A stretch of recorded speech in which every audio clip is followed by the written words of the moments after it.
This is NewsBreak26 in Southwest New Brunswick. I'm Vicki Hogarth. Here's what's happening in our part of the world. While residing on a peninsula has its advantages, the residents of St. Andrews by the Sea can attest that the drawbacks become apparent when a powerful winter storm coincides with high tide. Just last week, the community experienced such a storm not once, but twice. I guess you could say significant winds, but the factor this time is that both of those storms hit us during high tide. And as such, we saw, in particular on Saturday, elevated water levels with the tide, which really caused flooding in a lot of areas. And, on this part of the town, it was more kind of water damage, but on the other side of town, you saw the devastation of what the waves could do at the Bar Road. So this storm wasn't necessarily trees and power outages, but more water damage as a result. The town of St. Andrews is taking proactive steps to address the challenges posed by climate change and coastal erosion. In a unanimous decision on Monday night, Town Council approved the implementation of the hybrid infill and steel pile wharf, chosen from a selection of 5 concept options for the refurbishment of both the wharf and Market Square in the face of rising sea levels and climate change. Part of that was actually shoring up Market Square for storm surges and erosion. I think the timing is very fitting. The reality is, even in a small municipality, if you get all levels of government to contribute, say it's a third, municipalities in this province can't afford to shore up their entire community that are along coastal. So it's about prioritizing the areas that are most impacted and piece by piece trying to improve your community, and just hope that the areas that you haven't got to can continue to withstand storms like we saw this past week. Council's decision follows 3 well-attended public consultation sessions held this fall, where residents had the opportunity to voice their preferences. The hybrid infill and steel pile option emerged as the public's top choice. While a substantial portion of the over $7.8 million project will be covered by federal and provincial funding, the town will cover 27% of the cost, amounting to just over $2 million. Mayor Henderson says the estimated 7-month wharf refurbishment project will likely get underway this fall with as minimal impact to wharf-based businesses as possible.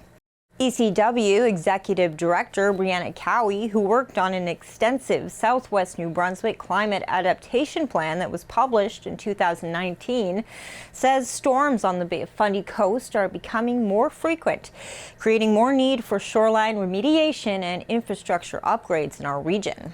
I think when you compare sort of what's happened since 2010 in our region, with the Macadavic River flooding, 2014 storm there, the recent storm in 2020 that really impacted Katie's Cove, and then of course the storms that we've seen since December of 2023, it's very obvious that we're starting to see more and more severity and frequency of these storms. There's lots of different factors and variables as to why that is. And I know that for our region, when we ended up doing the Southwest New Brunswick Climate Adaptation Plan, we really worked alongside our regional stakeholders to create sea level rise data and land flooding data. So as a region, we are prepared with the risk data, and you're seeing from decisions like last night's wharf decision that municipalities are coming together to really start having adaptive actions to these more severe weather events. Cowie says it isn't just storm surges that cause property damage. Freeze-thaw cycles play an insidious role in damaging infrastructure. I was looking back and reflecting on Environment Canada data from December of 2023, and there was some really dramatic temperature variances, even between December 1st and December 10th. If you looked at it, maybe you woke up in that morning and it was -9 degrees Celsius, and that's quite cold, and you have your bigger jacket on, and then by the time you get home it's 10 degrees. And we call those freeze-thaw cycles, and those are very, very, very damaging to our road-based infrastructure and to other areas that we frequently use. So in the long term, the more and more that those things start happening to our roadways, the more destructive that it'll be, and of course the more costly it'll be as well. Cowie emphasizes that although significant decisions on adapting infrastructure to withstand future storms and severe weather rest in all 3 levels of government, everyone can take proactive steps to enhance resilience of their own properties. Things like being mindful of clear cutting for coastal erosion. It's often shown that soft shore protection is really a beneficial way to ensure that sediment doesn't sort of cause any issues and sort of go off to the side. And then we're seeing more and more coastal erosion, which of course is going to impact more sea-based flooding.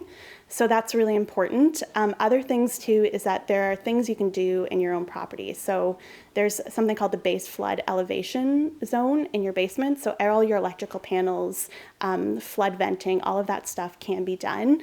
That's all the news I have for you. For more stories and online exclusives, follow me, Vicki Hogarth, on Facebook and subscribe for free to CHCO TV on YouTube.